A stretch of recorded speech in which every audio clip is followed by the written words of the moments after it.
siang. Oh iya, selamat siang. Mari saya masuk, Mbak. Terima kasih. Ya. Gimana Mbak Anakku? Hidupnya banyak anak ya? Sudah. Oke. Saya senang sekali Mbak Ana bisa datang untuk menemui saya. Sebelumnya Mbak Ana gimana kabarnya hari ini? Alhamdulillah baik sih Mbak Endi. Puji Tuhan, kabar saya baik juga Mbak Ana. Kalau boleh tahu, tadi perjalanannya dari rumah ke kampus itu gimana? Lancar sih Mbak, cuma panas banget gitu. Kemudian untuk perkuliahannya itu gimana ya Bang? Alhamdulillah lancar sih Mbak. Oke, kayaknya ada yang perlu dibicarakan sama saya ya Mbak. Ya benar sekali Ya, Mbak. oke. Sebelumnya, apakah Mbak Ana sudah pernah melakukan proses counseling secara individu ya? Sudah pernah Mbak. Oke, kalau begitu saya tidak perlu menjelaskan terkait apa itu proses counseling. Namun ada beberapa hal yang harus kita perhatikan.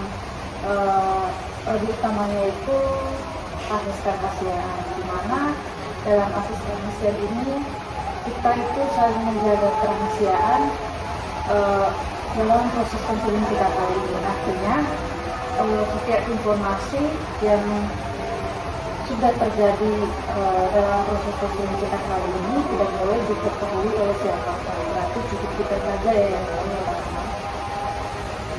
Oke, sebelumnya izinkan saya untuk menyediakan alat tulis untuk mencatat hal-hal penting berkaitan dengan informasi-informasi yang disampaikan oleh Mbak Ana sendiri ya. Oke, sebelum kita memulai, apakah Mbak Ana setuju kalau mengenai batasan waktu kita kurang lebih 30 menit ya? Apakah Mbak Ana setuju ya? Saya setuju Mbak. Oke, jadi jika Mbak Ana sudah setuju, saya berharap dalam proses counseling kita kali ini, Mbak Ana sebagai konselor dan saya sebagai konselor, jadi Mbak Ana itu harus berperan aktif ya, sehingga kita sama-sama bisa mencapai tujuan yang diharapkan oleh Mbak Ana sendiri. Seperti itu ya Mbak Ana. Iya. Oke, sebelumnya apakah Mbak Ana sudah siap ya untuk menceritakan permasalahannya? Iya saya suka. Oke, kalau begitu saya berikan kesempatan kepada Mbak Ana untuk menceritakan masalahnya secara terbuka tanpa ada paksaan. Silakan Mbak Ana. Jadi begini Mbak, akhir-akhir ini tuh saya tuh overthinking dengan masa depan. Kayak saya ini mau melangkah terlebih dahulu tuh kemana gitu ya. Saya itu bingung. Berarti Mbak Ana itu merasa overthinking kedepannya itu seperti apa ya, kayak bingung mau mulai dari mana. Berarti kira-kira sejak kapan Mbak Ana mempunyai perasaan seperti ini? Dari 2 minggu yang lalu. 2 minggu yang lalu berarti baru-baru ini ya? Baru sampai sekarang. Tapi kan sekarang Mbak Ana sudah semester 5 ya? Berarti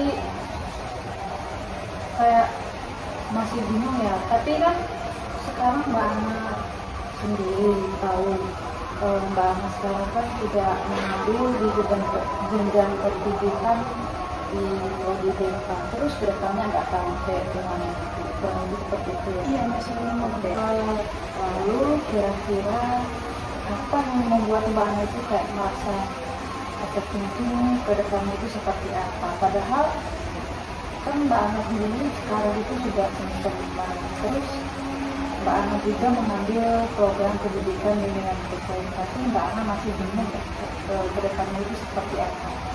Lalu hal apa sih yang membuat Mbak Ana itu kayak merasa seperti gitu? Jadi saya tuh kayak ragu gitu, kurang yakin terhadap diri saya, mau melangkah ke depannya tuh bagaimana gitu. Berarti setelah lulus itu Mbak Ana kayak nggak tahu ya, bingung ya mau melangkah ke mana. Jadi saya tuh masih ragu dan nggak yakin terhadap diri saya sendiri.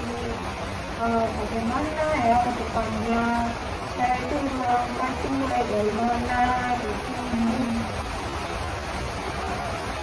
Jadi seperti itu. Kira-kira itu kayak pemikiran yang jadi seperti apa ya yang sedang Mbak Ana pikirkan sekarang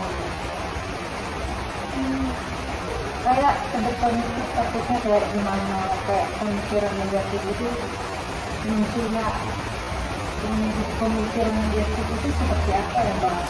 Jadi saya itu takut gitu kalau bisa lulus nggak tepat waktu. Terus nanti kalau misalnya udah lulus itu nanti bingung mau cari kerja apa. Terus ya gitu. Berarti jadi Mbak Ana takut dulu nggak tepat waktu ya. Kami selama ini Mbak Ana nggak merasa kayak ada tunggakan semester ataupun hal lainnya, nggak ada. Berarti Mbak Ana nggak tahu hasil ke depannya itu seperti apa ya. Oke. Lalu apa yang membuat Mbak Ana itu kayak merasa lebih overthinking itu, kayak sesuatu yang membuat Mbak Ana itu kayak merasa takut ke depannya itu seperti apa? Jadi saya itu takut kalau misalnya saya itu udah lulus, saya melamar pekerjaan di sekolah, nah takutnya itu saya itu tidak diterima di sekolah-sekolah itu lagi. Terus saya tidak bisa menemani siswa-siswa gitu. Waktu ini saya itu seperti itu, Mbak. Saya mengerti dengan apa yang sedang dirasakan Mbak Ana ya. Lalu apakah Mbak Ana sendiri tidak yakin dengan kemampuan Mbak Ana sebagai calon pengusaha? Iya, saya tidak yakin dengan kemampuan saya. Jadi hal apa sih yang membuat Mbak Ana itu kayak merasa tidak yakin dengan kemampuan Mbak Ana sendiri? Begini Mbak itu yang saya tuh takutnya itu kedepannya saya gugup ketika menghadapi siswa-siswa, takutnya juga tidak sesuai harapan dengan apa yang diinginkan siswa. Lalu menurut Mbak Ana, apakah semua orang itu mempunyai kemampuan yang lebih? Menurut saya sih belum tentu. Oke, lalu apakah menurut Mbak Ana itu setiap manusia itu tidak mempunyai kekurangan atau hanya mempunyai kelebihan saja? Menurut saya sih semua manusia itu pasti ada kekurangan dan kelebihannya kan Mbak. Iya Mbak Ana. Kemudian setelah mendengar beberapa informasi dari Mbak Ana, lalu adakah usaha yang sudah dilakukan Mbak Ana sendiri terhadap perasaan yang sedang dialami Mbak Ana saat ini?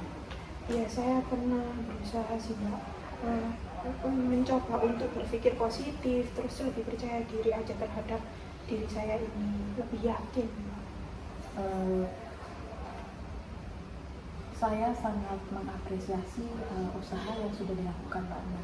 Memang sangat bagus ya kalau setiap orang itu harus berpikir positif terhadap apa yang dilakukan, karena kita sebagai manusia juga tidak boleh berpikir negatif terhadap diri sendiri maupun orang lain, apalagi terhadap masa depan kita sendiri ya.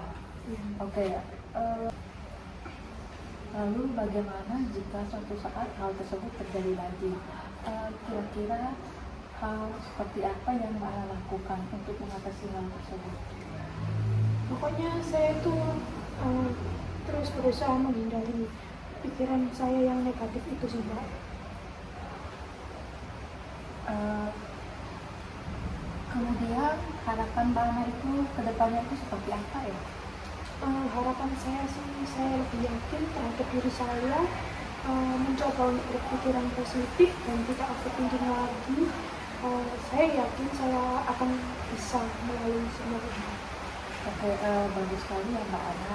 Apakah harapan Mbak Ana ini sudah sesuai dengan tujuan dan keinginan Mbak Ana sendiri ya?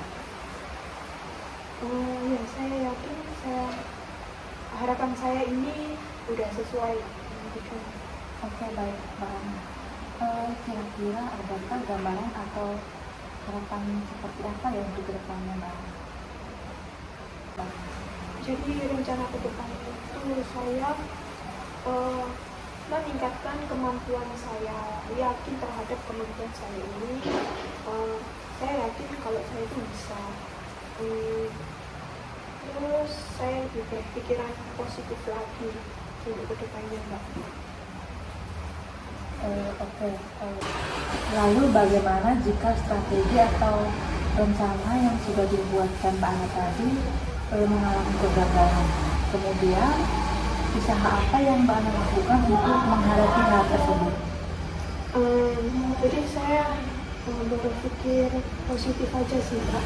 Lalu saya berusaha semaksimal kemampuan saya dan saya nggak boleh putus asa, gitu aja sih, Mbak. Oke, saya sangat mengapresiasi usaha yang Mbak Ana lakukan ya. Dari saya sih, kita sebagai manusia, sebagai individu, terbaiknya tidak boleh berpikiran negatif terhadap diri kita sendiri, orang lain, terlebih terhadap masa depan kita ya. Lalu kira-kira adakah manfaat atau kesan-kesan dari permasalahan yang Mbak Ana alami saat ini? Jadi untuk manfaatnya kembali kepada diri saya sendiri, di mana saya itu tidak boleh berpikiran negatif terus-menerus, Mbak.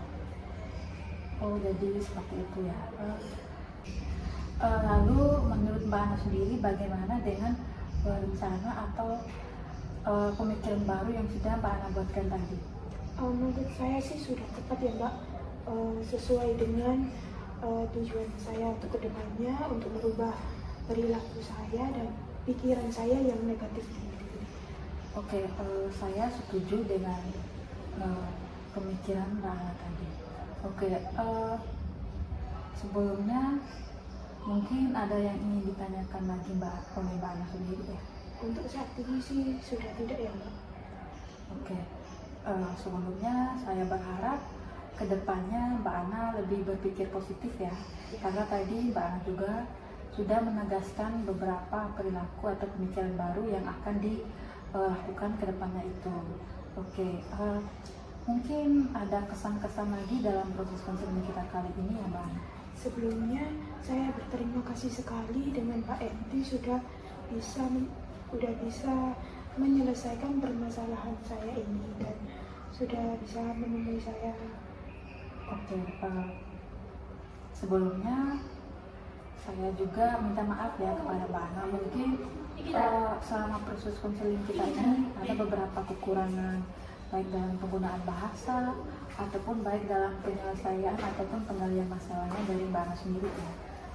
Oke, sebelum kita tutup, mungkin ada hal yang ingin disampaikan lagi atau mungkin ada pertanyaan?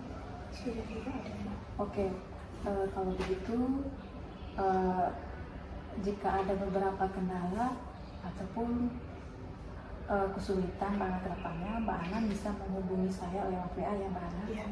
Oke, kalau begitu saya akan menutup proses konseling kita kali ini ya. Kurang lebihnya mohon maaf. Terima kasih ya Mbak Ana. Terima kasih juga. Saya pamit ya. Hati-hati ya Mbak Ana.